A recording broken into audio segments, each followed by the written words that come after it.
কৃষ্ণদাস তার একটাই সংসার, গোবিন্দের সংসার, এটা সে ভুলে যায়। সে দেহাভিমানী হয়ে যায়, সে আত্মাভিমানী হয় না, সে দেহাভিমানী হয়ে যায়, দেহ সর্বস্ব তার জীবন হয়ে যায়। এটি হলো মহামায়ার কাজ। কেন?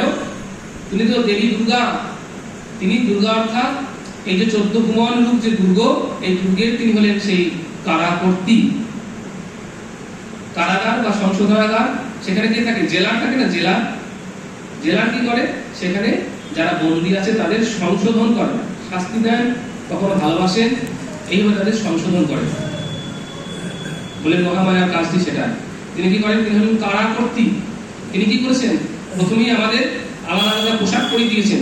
যার যেমন কর্মফল অনুযায়ী, যার যেমন অপরাধ করেছে, অপরাধ অনুযায়ী জেলে এসেছে, তো ঠিক সেরকম তাকে পোশাক পরিয়েছে। কিরকম? কেউ মানুষের পোশাক পরেছে, কেউ পশুর পোশাক পরেছে, কেউ দেবতার পোশাক পরেছে, এমনি করে সব ভিন্ন ভিন্ন পোশাক পরেছে। আমরা যদি কারাগারে যাই, দেখো সব যেখানে কিন্তু সাধারণ জামা কাপড় পরতে দেয় না, ওদের আলাদা পোশাক আছে, সেই পোশাকটা পরতে হয়। ঠিক সেরকম কারাকর্ত্রী কি করেছেন? এই কারাগারে বন্দী রেখেছেন 14 ভুবন, উপরে সপ্ত স্বর্গ, নিচে সপ্ত নরক, মাঝখানে যে পৃথিবী।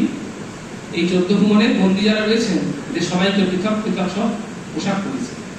পোশাক পরিয়ে নিত্য নব কখনো সুখ দিচ্ছেন, কখনো দুঃখ দান করছেন। এটাই তার শাস্তি, এটাই তার শিক্ষা, এটাই তার সংশোধনের উপায়। এমনি করে সুখ দুঃখ পেতে পেতে যখন জীবের অন্তরে চেতনা হয় যে আমার কেন নিত্য সুখ সুখী হচ্ছি না, আমার কেন দুঃখটা কেন চিরতরে চলে যাচ্ছে না, কি করলে আমি সত্যিকারে সুখী হতে পারবো, এই তাপত্রয়ের আঘাতে যখন এই চেতনা জেগে ওঠে, আধ্যাত্মিক আদিদৈবিক আদিভৌতিক তাপত্রয়ের আঘাতে যখন জীবের অন্তরে এই চেতনা জেগে ওঠে যে কেন আমি নিত্য সুখী হতে পারছি না, আমার সুখটা কেন স্থায়ী হচ্ছে না, আমার দুঃখটা কেন চিরতরে যাচ্ছে না, এই প্রশ্ন যখন তার আসে, তখন সে সাধু গুরু বৈষ্ণবের চরণ তলে দিয়ে যায়। সাধু গুরু বৈষ্ণবের কৃপায়, সাধু শাস্ত্রের কৃপায় যে জীব কৃষ্ণোন্মুখ হয়, সেই জীব নিস্তরের মায়া তাহারে ছাড়ায়।